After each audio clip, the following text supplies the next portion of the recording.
was watching Joe Rogan podcast, right? And he had this neuroscientist on there, and he was explaining he was explaining a lot about the brain and how the brain works, right? And some of the stuff that he was saying was like aha moments and stuff that we talk about all the time.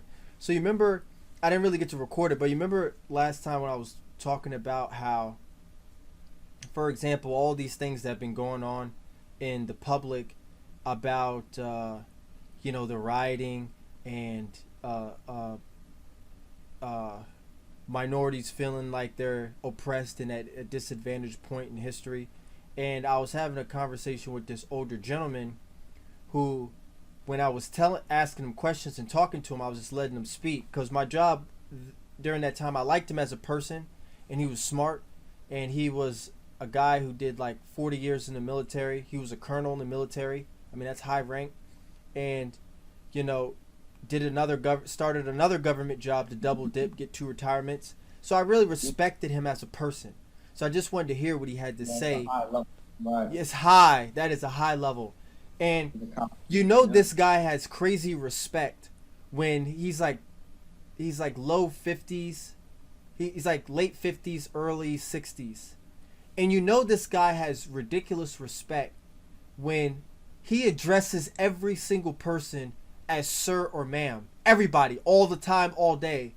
Oh, yeah, yes, ma'am. Yes, ma'am. I could do that. Yes, ma'am. Yes, ma'am, I will. Yeah. Oh, I yes, like sir. that. Yes, sir. Absolutely, sir. No No problem. matter how high his rank is. No matter how high or who it is or what the age. Good. He says, yes, sir, yes, ma'am. No questions asked, nothing. And even when he starts getting upset a little bit sometimes, he'll be like, I'm not trying to be disrespectful. I'm just giving my point. You know what I'm saying, sir? And I definitely want to hear your point also, sir. So let me hear your point too, sir. I mean, he's just the respect level. You know that he was in some type of That's job the ultimate. You got to give respect to earn it. Yeah. That whole thing. Obviously, I would respect a person like that high just because he's giving it out so hard. You have no choice but to respect him. Yeah, you have no choice. So even though he was getting into a conversation that I had disagreement with him about, I just wanted to hear what he had to say, and I wanted to hear what he had to say with him just letting it all out without me interrupting or chopping him up. You know what I mean? Because it wasn't like this. If I'm doing a podcast with somebody and they're saying something that I know or believe to be wrong, then I'm going to challenge it, right? You're not going to be on Joe Rogan's podcast and he's not going to challenge you, right? But in this particular conversation, I was just letting the person go without challenge, just so I could just really let him open up. So long story short, he's talking about it, right? He's talking about how nowadays and the current environment of minorities and the protesting, that he believes that minorities are still at a disadvantaged point, and that's why there's still a lot of problems and issues on how black people and minorities are treated unfair in America. And like I said, he started to talk about his past, on how this is an older gentleman.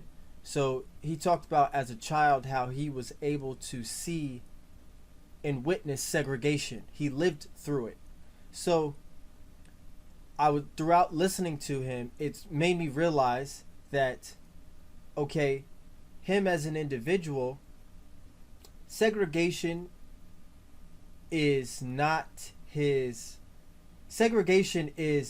his life, right? It's not history to him, it's his past, his actual past that he lived through.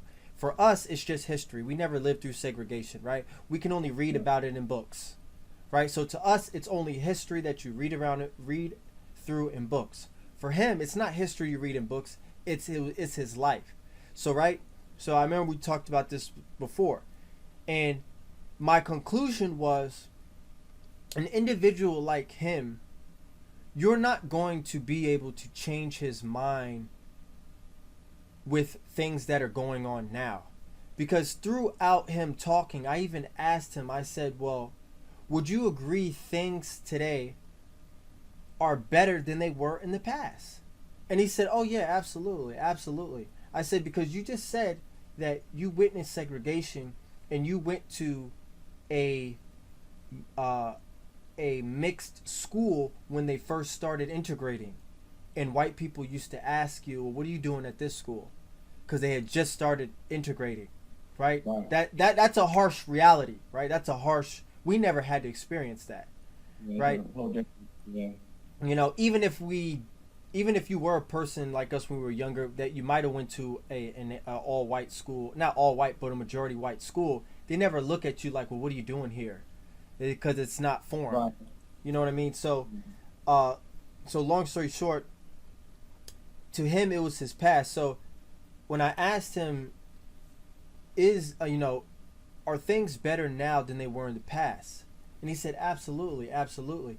And I said, will you agree minorities have a lot more opportunity than they did in the past? You know, and then I explained to him, I said, there's a speaker named by the name of Eric Thomas, who actually says his idol is Martin Luther King Jr., but he knows that he's 10 times richer than Martin Luther King Jr. was. And he said, because of the fact that back then you couldn't make millions of dollars as a black person, even being as profound as Martin Luther King Jr. was. But Eric Thomas said, me, in this current day, and the way things are economically, I can become a millionaire for being half the man Martin Luther King Jr. is. So he said, absolutely. Oh, absolutely, absolutely. And I said, even basketball players, how they can be millionaires by bouncing the ball. And he was like, oh, yeah, absolutely, absolutely. So while he agreed with those 2 points, he still went on to say, black people are oppressed, black people are this, black. So my conclusion was that no matter how good things are for minorities, no matter how great they have become, or no matter how much better they will be in the future, he's not going to let go of that systemic psychological wound that he has gone throughout his whole life, right? His mind has been made up very early in life, and you're not going to change it even if it is different, right? He has a specific viewpoint of life, and that's it. So when I was listening to the podcast with Joe Rogan, he was having a talk with forgot this guy's name. Is a neuroscientist. Damn, I forget his name. I think it's episode 1513, and this neuroscience, his last name is Hammerman or something, David Hammerman or something like that.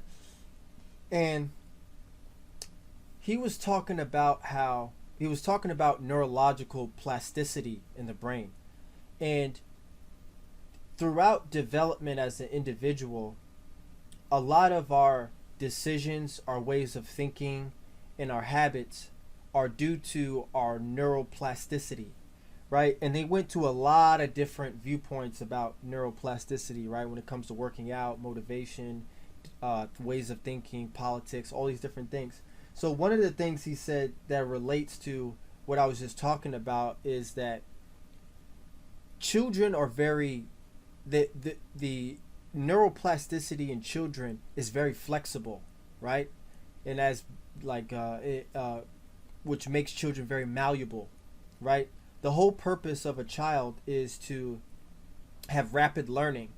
So their brain is very, very flexible in neuroplasticity, so it can change and learn and evolve and create, right? So when you become an adult, those chemicals in your brain that cause your brain to have neuroplasticity and be able to change and adapt and to learn, they turn off.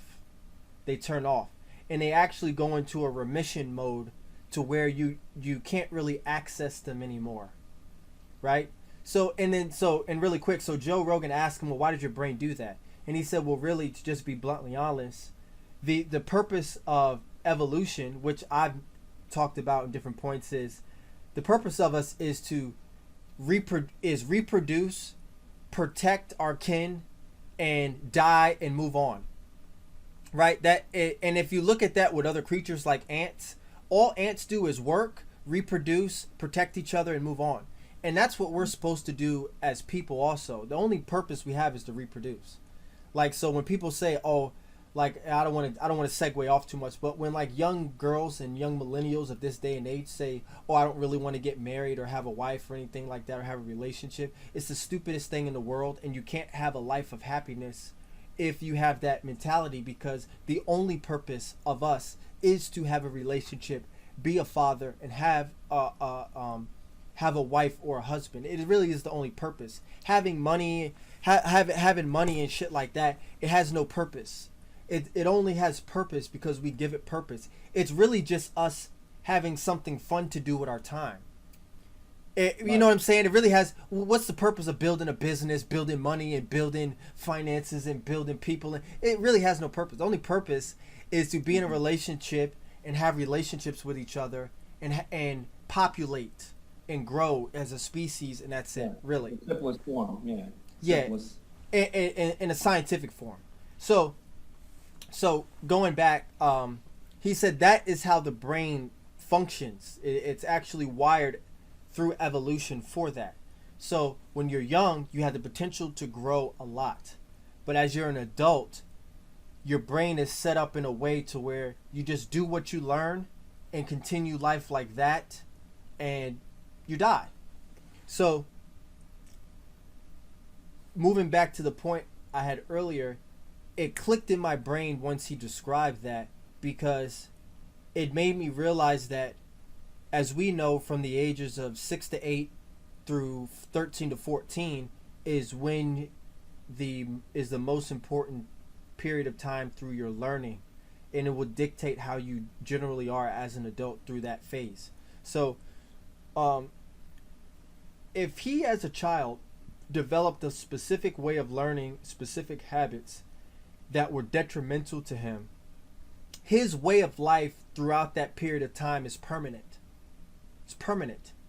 So even though the world has changed completely, and he can admit opportunities are different, minorities have more opportunities than ever before, the world is less racist, America is less racist, and it's less prejudice than it ever was before. Black people have more opportunities than ever before. He's a colonel. He was a colonel, retired, very high position in the military, very privileged, that minorities would have never been able to do during that time. And he will agree with that. But his brain is permanently engraved to believe it doesn't matter that has changed. My brain is not going to allow me to believe that America is not racist, or white people don't oppress us, or white people are not racist. I'm not going to let go of that ideology. It's ingrained with me. And it's so deep to a point where it's neurological. It's like it's neurological. It's in his chemical makeup. His chemical structure that he's programmed in his brain will not allow him to believe anything different. So, did you enjoy that clip? Well, make sure you subscribe to this channel. Catch most episodes on iTunes, Spotify, or any other podcast platform. Become an exclusive member and get full episodes and bonus episodes on patreon.com/AR Media Institute. Stick around for more videos on this channel. See you there, YouTubers.